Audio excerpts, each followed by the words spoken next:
Hello বন্ধুরা, good morning. সকাল থেকে ভুলেই গেছিলাম আজকে ভিডিও করার কথা।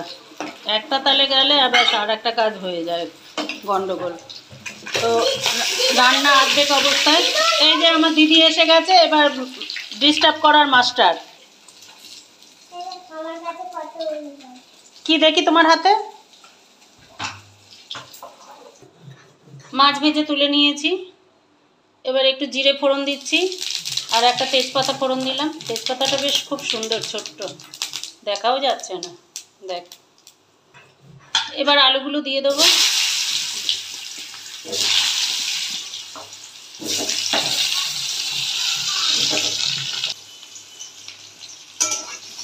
আলুগুলো একটু ভাজা হয়ে এসছে, এবার টমেটোটা দিয়ে দিলাম, একটু ভাজা ভাজা করে নেব।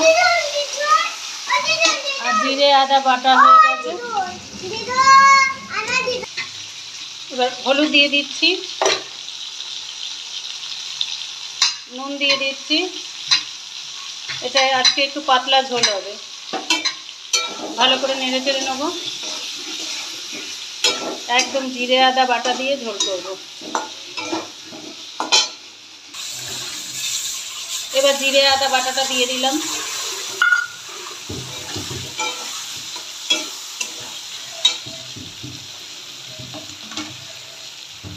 একটু ধনের গুঁড়ো দিলাম, একটু সামান্য মিষ্টি দিয়ে দিলাম।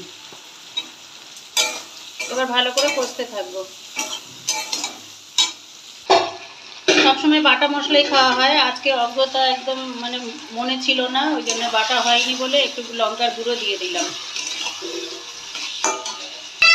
এখান থেকে একটা মাছ নিয়ে গেছে, ওই দেখ একটা মাছ নিয়ে এসছে। এবার দু হাত দিয়ে এখানে বসে বসে খাচ্ছে বিড়ালের মতন।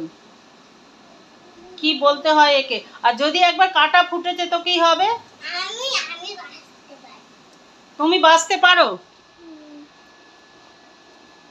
দেখি কেমন ভাবে বেঁচে খাচ্ছ। ইস, কাঁটা ফোটে না যেন, ভালো করে চিবিয়ে চিবিয়ে তারপরে ফেলে দেবে, গিলে নেবে না, তবে কাঁটা ফুটে যাবে। ঠিক আছে? কষানো হয়ে গেছে, এবার জল দিয়ে দিচ্ছি। আলুটা ভালো করে সিদ্ধ হোক, আর ঝোলটাও ভালো করে ফুটুক, তারপরে মাছ দিয়ে দেবো। শাকও ভাজা হবে, যেটুকুনি ছিল বেছে বেছে নিয়ে এইটুকুনির মতন হয়েছে, তাই এটাই যথেষ্ট। একটু আলু কুচিয়ে নিয়েছি, আলু দিয়ে হেলাঞ্চা শাক ভাজা করবো। এইটাকে একটা কায়দা করবো এখন আমি। এর মধ্যে দিয়ে সুতো দিয়ে বেঁধে কলে আটকিয়ে দেবো। কাঁচিটার আগাটা গরম করে নিয়েছি, এবার এটাকে ফুটো করবো। সামনে দিয়ে দেখো, এই ফুটো করে দিলাম, আর সমান সমান করে এই পাশেও একটু ফুটো করে নেবো। এবার দু সাইড দিয়ে বেঁধে নেবো, নিয়ে কলে ঝুলিয়ে দেবো। একসঙ্গে কতগুলো কাজ করতে হয়।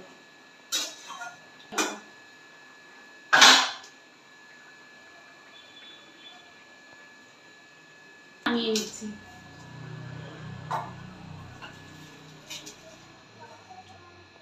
হয়ে গেছে, তেল দিয়ে দিলাম।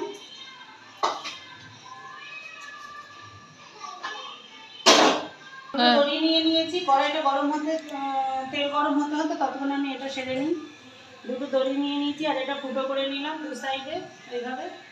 এবার দড়িটা এইভাবে দিয়ে নেব, এই দিলাম।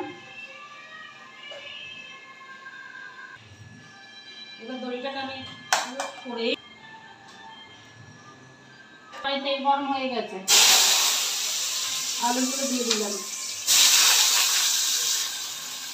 কলে এটা ঠিক করতে করতে কড়াইটা খুব গরম হয়ে গেছে। দড়িটা এইভাবে দিয়ে নিলাম, এবার কলের মুখে নিয়ে বেঁধে দেবো। খুব ঢিলে দিয়ে দিলাম। এবার কলের মধ্যে এটা দিয়ে দিলাম, এবার বেঁধে দিচ্ছি। এবার বাঁধা হয়ে গেছে। এবার যত জোরেই কল খোলা হোক না কেন, এটা খুলে পড়বে না, এটা একদম খুলে পড়বে না, টাইটভাবে বেঁধে দিয়েছি। যেটা নিয়ে সমস্যা হয় সেটা যতক্ষণ ঠিক না করি আমার ততক্ষণ শান্তি হয় না। এটা নুন দিচ্ছি।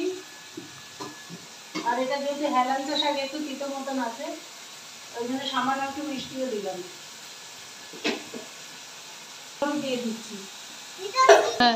এবার এটা ভালোভাবে ভাজা হতে থাক, ততক্ষণ আমি রেডি হতে থাকি পার্লারে যাব। শাক ভাজা হয়ে গেছে, এবার আমিও রেডি হয়ে নিয়েছি, বেরিয়ে যাব। টাটা, আজকের মতন শেষ করছি। আগামী ভিডিওতে আবার দেখা হবে। সবাই সুস্থ থাকো, ভালো থাকো। আজকে এখানেই শেষ।